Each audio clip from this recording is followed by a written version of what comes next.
Hello and welcome to this instructional video on distributed generation disclosure forms and how to avoid errors in completing them. This video is a companion resource to the document shown on the screen, which is Errors in Filling Out DG Disclosure Forms, published on January 3rd, 2024. Disclosure forms are an important element of the Illinois Shines Consumer Protections, and it is critical that disclosure forms include complete and accurate information. In reviewing completed disclosure forms, the program administrator has identified a number of errors that approved vendors and designees are making. Depending on the error and its severity, customers may be required to re-sign a corrected disclosure form, or the program administrator may consider pre-disciplinary or disciplinary actions. This video discusses the errors commonly seen with DG disclosure forms. The first two categories of errors are seen across all DG forms: purchase, lease, and power purchase agreement. So the first category is typos. So please take care to avoid typos when completing disclosure forms and double check the text and the numbers that you enter. Make sure that you are entering the information in the correct field. If one entry is put in the wrong field, this can cause cascading errors in subsequent fields.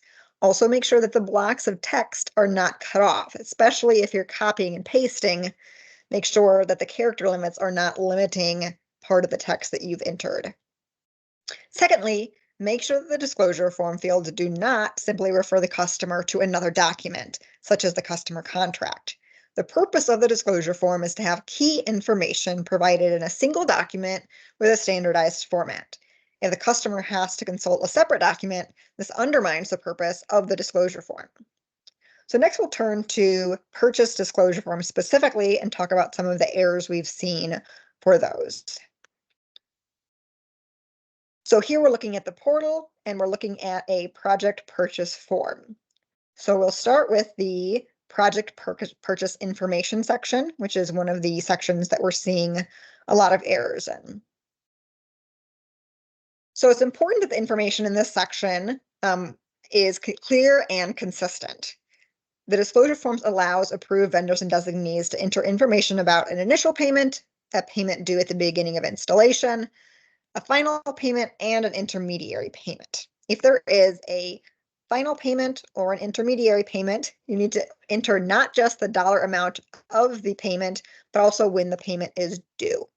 So here I've entered in a hypothetical $20,000 for the final payment, and I've said that the final payment is due 60 days after the installation is complete.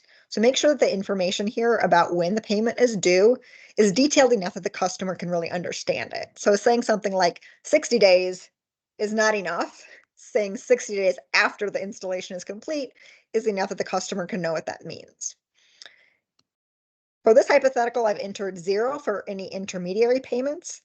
This is appropriate if there aren't any intermediary payments. So you'd enter $0 for the amount. And then for the question for when the intermediary payments are due, you would type in something like NA or not applicable. So next we'll turn to the collateral charge section of the disclosure form. So this is going to be the last question in the section titled Fees and Total Cost. So the question is, will the approved vendor charge a collateral fee or withhold part of the customer's REC incentive payment? So this question is specifically intended to be answered yes, only if there's a possibility that the collateral fee may be returned to the customer, for example, after the end of the REC contract. So select no to this question if the approved vendor pays the REC contract collateral without specifically charging anything to the customer for the collateral, if it's just built into the price of the project. If the approved vendor requires the customer to pay an affirmative collateral fee, but there's no possibility of that collateral being returned in the future, that should not be disclosed here in the collateral section. It should just be listed as one of the fees in the fees that will apply section. If the approved vendor is passing through an Illinois Shines incentive payment to the customer and they intend to withhold part of that incentive payment to cover the collateral, and there is not any possibility of that collateral amount being returned to the customer at the end of the contract. That also does not get disclosed here. This is just if there's a possibility of the collateral fee that the customer pays being returned to the customer later. So for example, if that is the case, we would select yes here. We'd type in the amount of the collateral fee. We would explain whether or not this is an affirmative fee that's charged or whether it's being withheld from a pass-through REC payment. You would give conditions for return of the collateral and an estimated date for return of the collateral. And again, we need to include enough detail and information in these fields that it makes sense to the customer. So a hypothetical example is for conditions for return of the collateral fee, we might say,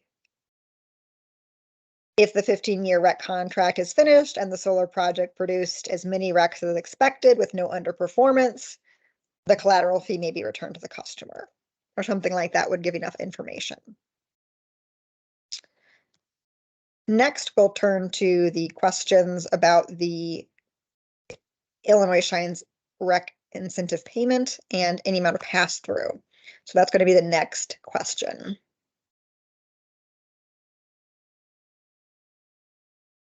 So the first field here is the expected value of the REC incentive payment that will be received by the approved vendor for the solar project if it participates in Illinois Shines. So this is the entire total value of the REC incentive payment that the AV receives from the utility. So hypothetical here is $8,000. The second field is the amount of that total REC payment that will be passed through to the customer. So the second field should always be less than or possibly equal to the first field, but should never be more than the first field. If the approved vendor does not pass through a lump sum REC payment to the customer, then this should be 0.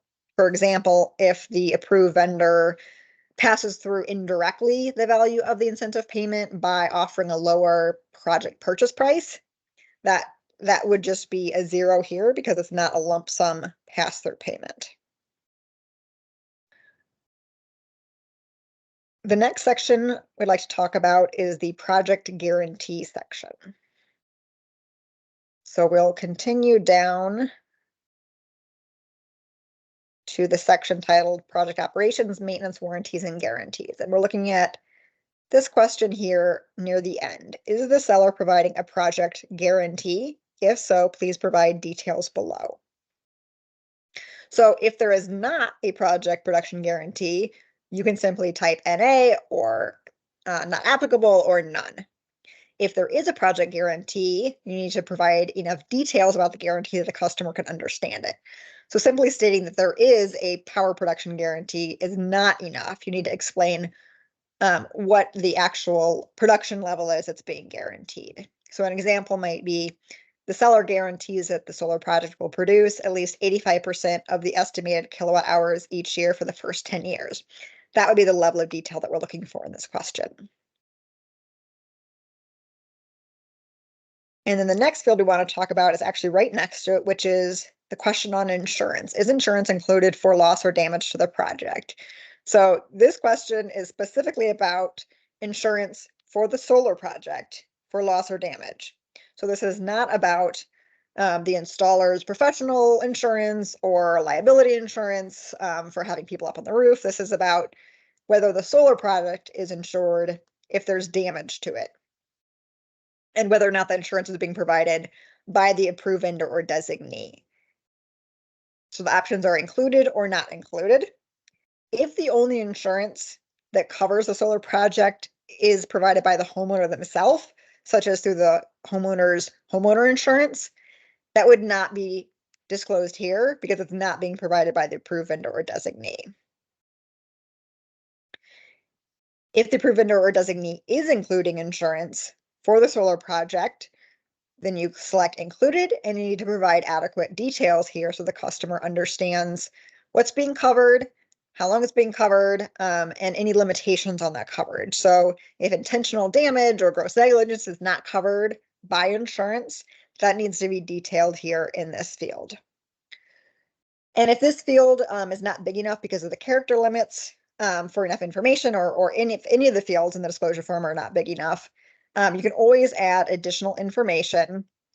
At the very end of the disclosure form, this final question here is additional details or explanatory information, and this can be used to fill in any extra information that doesn't fit in any of the previous fields. And the last field that I want to talk about on the purchase disclosure form is just above it, which is the if you move question. So this field is for requirements for including the transfer of your solar project as part of a real estate transaction if you sell your home or business. So this explains to the customer if they move away and sell their house or their property, what they need to do with respect to their solar project. So sometimes we see this filled out with none or not applicable. That should not be what is filled in here unless there are literally no requirements for the homeowner when they sell their solar project.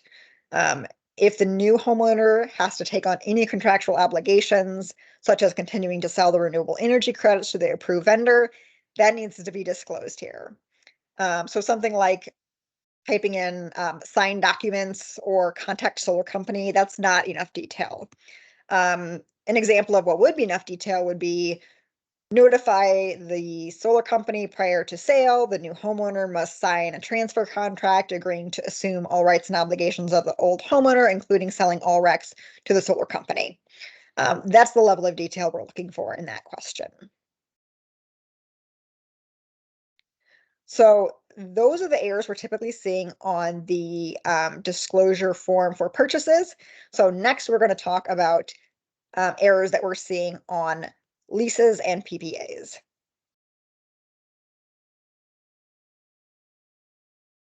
So we're now looking at a lease disclosure form.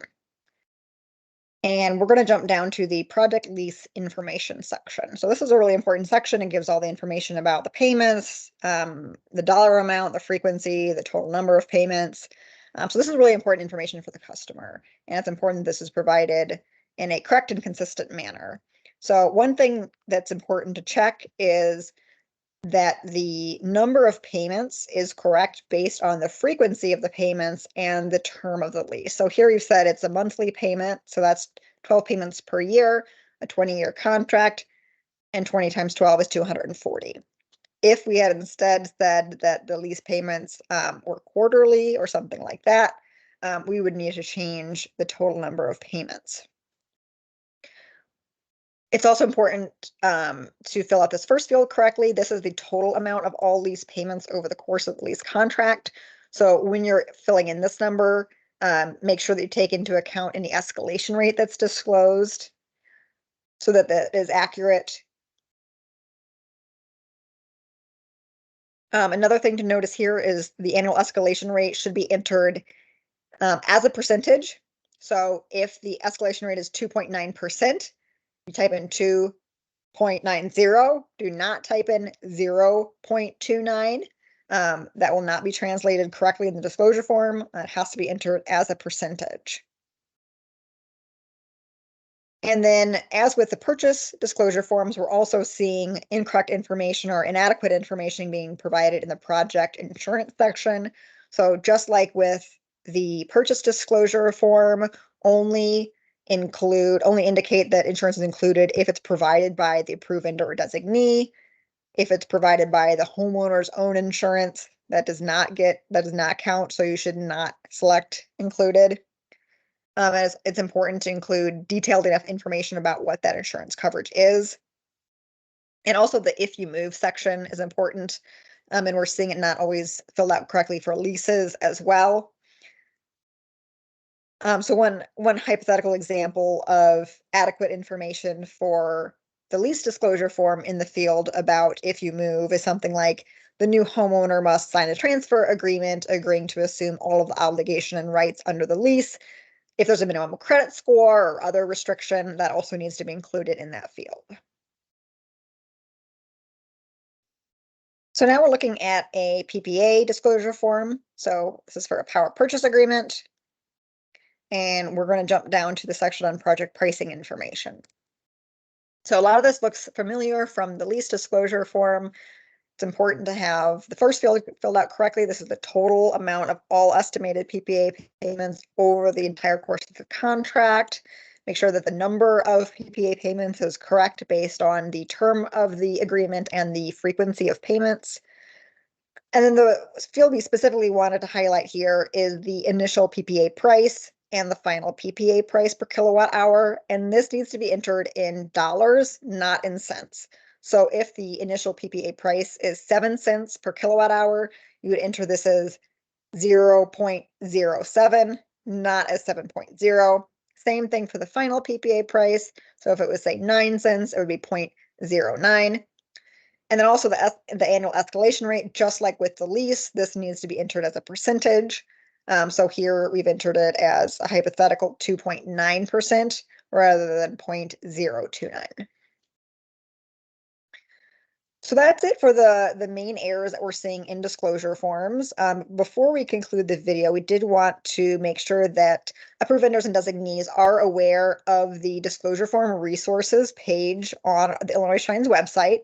So how to get there, starting from the Illinois Shines homepage, you would select approved vendor and designee resources, and then consumer protection requirements and resources.